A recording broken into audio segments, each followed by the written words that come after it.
राम का वनवास। अयोध्या में समय बीतता गया।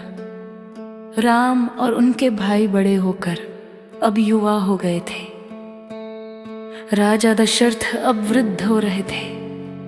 वे सोचते थे, अब मुझे राज्य का उत्तराधिकारी घोषित कर देना चाहिए। सभा में सभी मंत्रियों और गुरुओं ने कहा, राम ही योग्य हैं। वे धर्मप्रिय, सच्चे और सभी के प्रिय हैं। राजा दशरथ ने निश्चय किया, कल राम का राज्याभिषेक होगा।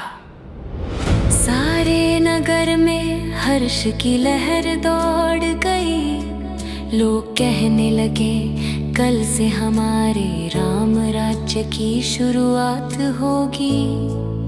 महल में भी दीप जलाए गए। उत्सव की तैयारी होने लगी। लेकिन सबको क्या पता था कि किस्मत कुछ और लिख चुकी है। राजा दशरथ की रानी कैकेयी को उनकी दासी मंथरा ने भड़काया। उसने कहा, अगर राम राजा बनेंगे तो भरत का क्या होगा। तुम अपनी 2 वरदान मांग लो, जो राजा दशरथ ने बहुत समय पहले तुम्हें दिए थे। कैकेयी ने राजा दशरथ से वरदान मांगे। पहला, राम को 14 वर्ष का वनवास दिया जाए। दूसरा, भरत को अयोध्या का राजा बनाया जाए।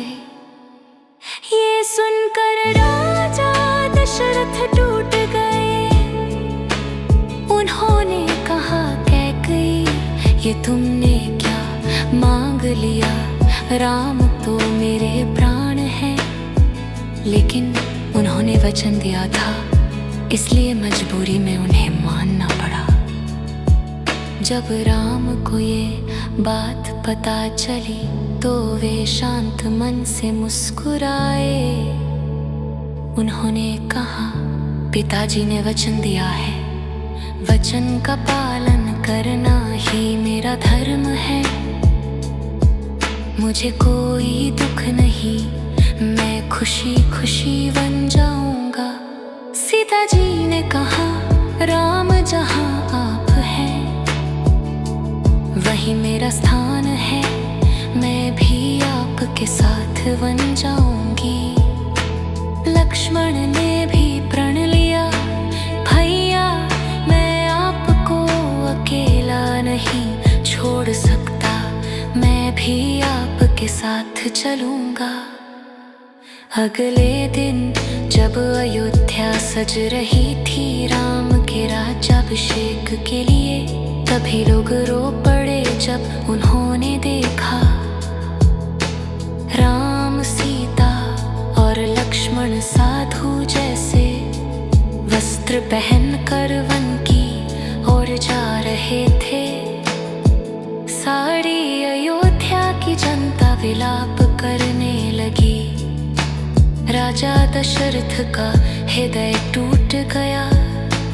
कुछ ही समय बाद वे राम के वियोग में स्वर्ग सिधार गए। बच्चों, इस कहानी से हमें ये सीख मिलती है कि अपने माता पिता और बड़ों के वचन का सम्मान करना सबसे बड़ा धर्म है। राम ने हमें दिखाया कि कठिनाई में भी धैर्य और सत्य का साथ कभी नहीं छोड़ना चाहिए। इस तरह पूरा हुआ रामायण का 3रा अध्याय, राम का वनवास। अगली कहानी में हम सुनेंगे कैसे राम, सीता और लक्ष्मण वन में जीवन बिताने लगे और वहां से नई घटनाओं की शुरुआत हुई।